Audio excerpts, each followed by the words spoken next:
Sir, palagi kayo umuubo sa, sa TV. Yung excuse me po.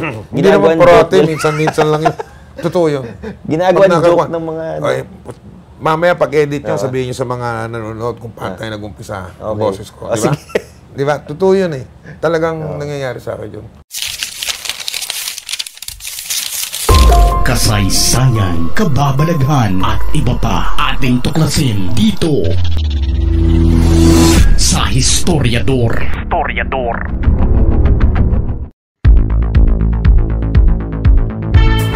Ang pagiging isang news anchor sa telebisyon ay hindi madaling makamtan. Marami ang naghahangad nito, pero iilan lang ang mga pinalad na masungkit ang ganitong klaseng trabaho.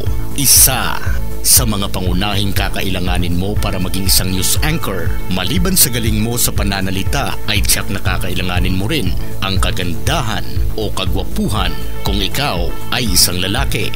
Pero sa kaso ng isang dating nagtatrabaho sa radyo na hindi nakikita ang itsura, ay hindi ito imposible. Basta't ito'y nakatadhana para sa iyo dahil siya mismo sa umpisa ay kinwestiyon rin ang kanyang kakayahan para maging isang news anchor sa telebisyon dahil siya mismo ay hindi kumbinsido na kung talaga bang pipwede ang kanyang itsura para maging isang male news anchor.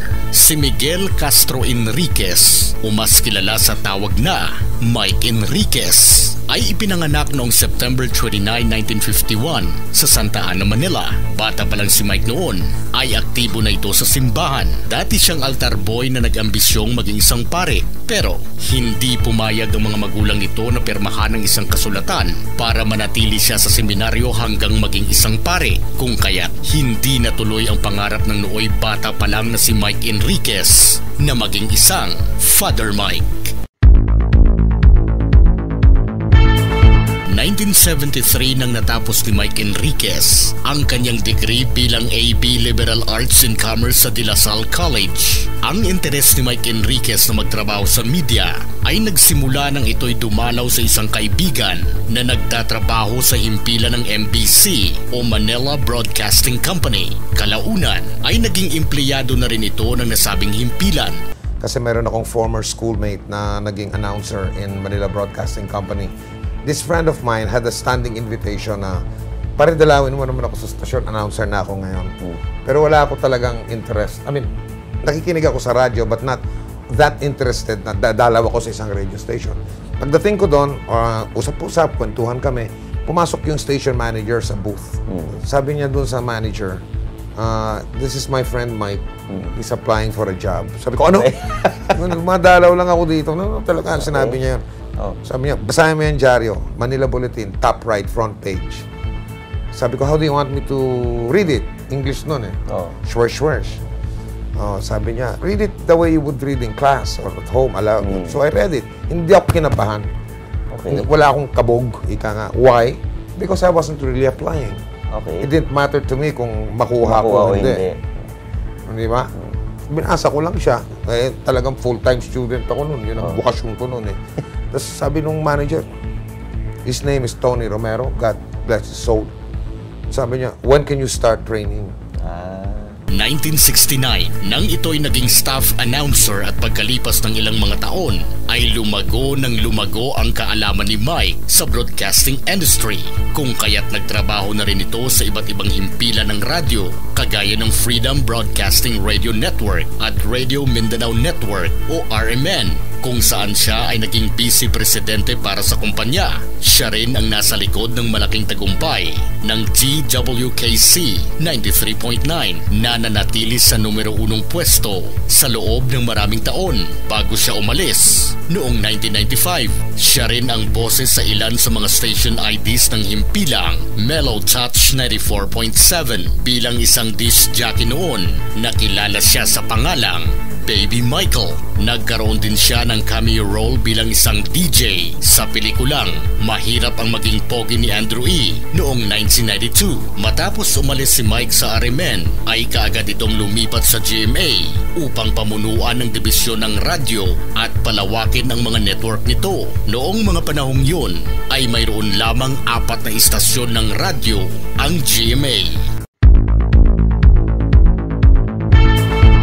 1995 nang kinumbinsi ng himpilang GMA si Mike para maging anchor sa programa nila sa telebisyon para sa 1995 senatorial election coverage. Ito ang magiging kauna-unahang on-cam appearance ni Mike Enriquez kasama ang broadcast journalist na si Karen Davila bilang co-anchor. Hindi kumbinsido at hindi makapaniwala si Mike Enriquez na lalabas na siya sa telebisyon bilang news anchor. Nagbiro pa nga ito at sinabing, itong mukhang to, sa palagay mo, pang TV ito?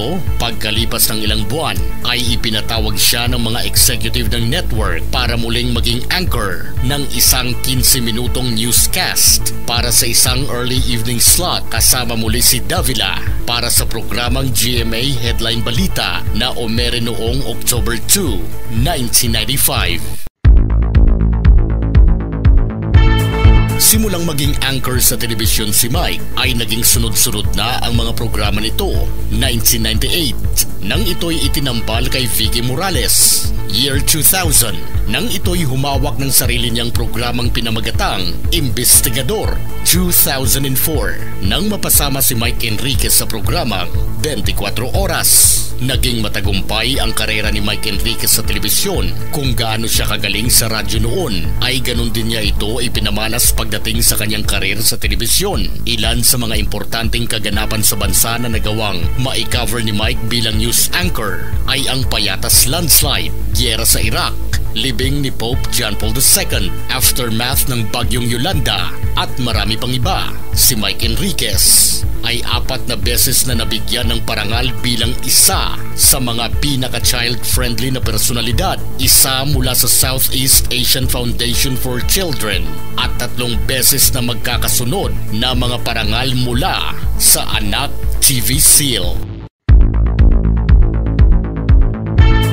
August of 2018, nabigla ang lahat ng inanonsyo ni Mike Enriquez ang kalagayan ng kanyang kalusugan. Sa katagalan na ni Mike sa trabaho at siguro sa edad na rin, ay nagkaroon siya ng sakit na kaagad na nangangailangan ng medikal na atensyon, kung kaya't siya ay pansamantalang nawala sa programang 24 Oras at Super Radio DZBB. Po yung naka-medical leave. Ginagamot ang aking kidney at ako po ay nakatakdang sumailalim sa operasyon sa puso. Sobrang hindi ako makahinga. Kauna-una ang pagkakataon sa buhay ko na nagpadala ako sa ospital. Sabi nila, Mr. Enriquez, ito pong itsura ng baga na normal. Lungs, itim. Yung dalawa yung lungs, ganun. Ito pong itsura ng baga nyo. Puti.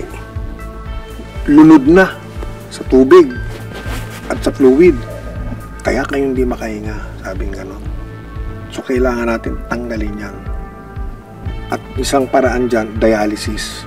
Tapos, yung kidney ko pala ay wala na, borak na. Tapos noon, lahat ng test ginawa. Tapos, sabi naman ng doktor ko sa puso, Mike, may 4 kang bara. Kailangan ka i-bypass. October of 2018, matapos ang 2 buwan, ay nakabalik na sa kanyang mga programa si Mike Enriquez, kung kaya't muli na naman nating nasaksihan ang medyo makwelang estilo ni Mike Enriquez sa pagbabalita. Estilong siya mismo ang gumawa at naging patok sa mga manonood. Binago ni Mike Enriquez ang dating nakaugalian na sa pagbabalita. Pinatunayan ni Mike Enriquez na ang pagiging isang male news anchor ay hindi lang para sa mga gwapong lalaki, kundi pwede na rin sa mga medyo gwapo lang, at higit sa lahat, pwede na rin sa mga inuubo on air.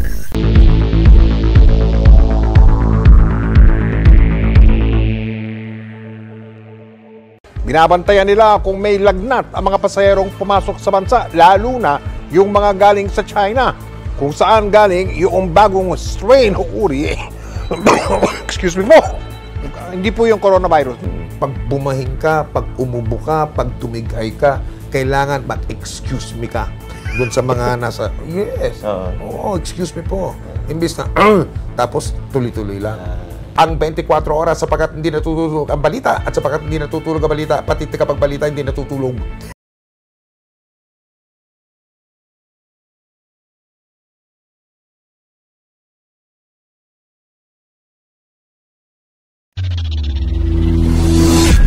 gusto nyo ng mga ganitong klaseng videos, panoorin, pindutin ang notification bell, mag-subscribe at i-share sa mga kaibigan. Maraming salamat po. Hanggang sa susunod dito sa Historiador.